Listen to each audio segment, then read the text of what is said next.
S'occuper des animaux de compagnie. Plusieurs mandats de house-sitting comprennent de s'occuper des animaux de compagnie. Comme nous l'avons mentionné dans les modules précédents, cependant, il est important de répéter et de reconnaître qu'il y a beaucoup plus de mandats de house-sitting avec des animaux de compagnie que des mandats sans animaux de compagnie. Un des éléments clés de house-sitting, bien sûr, est d'aimer les animaux.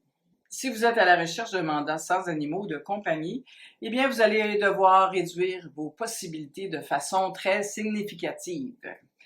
La plupart des animaux de compagnie, comme les chiens, sont faciles à prendre en charge. Vos tâches comprendront certainement de les nourrir et de les promener. Dans certains cas, il y aura des exigences spéciales ou peut-être des médicaments à administrer, sans pour autant être un vétérinaire diplômé.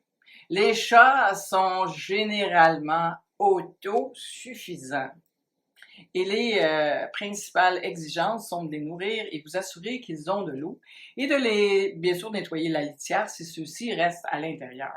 La plupart du temps, il y a une chatelière qui permet à ceux-ci d'entrer et de sortir de la maison à volonté. De nos jours, la plupart des propriétaires des chiens et des chats complètent et ajustent les régimes alimentaires de leurs animaux de compagnie aussi. Ils utilisent des vitamines aussi que des remèdes naturels pour prolonger la vie de ceux-ci. Eh bien, dans quelques cas, nous avons dû administrer des comprimés contre les allergies à tous les 2 jours. Ceci demande de prendre le temps de préparer un bout de saucisse et d'insérer le comprimé et de vous assurer que ceux-ci mangent leur bout de saucisse. Nous devions aussi indiquer dans un petit livre que les comprimés étaient bien administrés et nous assurer que l'animal n'avait pas de réaction allergique entre l'administration des fameux comprimés. Donc, informez-vous immédiatement les propriétaires si vous n'avez aucune expérience dans la préparation ou l'administration de comprimés.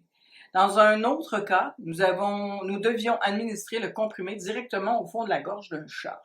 Ce n'est pas compliqué si vous savez comment le faire et surtout pour éviter de stresser le chat pour rien. Si vous désirez savoir comment administrer des médicaments et de façon simple à des chiens ou des chats, eh bien, nous vous proposons de vous former à l'aide d'un YouTube. Il y a aussi plusieurs bons livres disponibles qui traitent de tout ce que vous avez besoin de savoir sur la santé des chiens et des chats.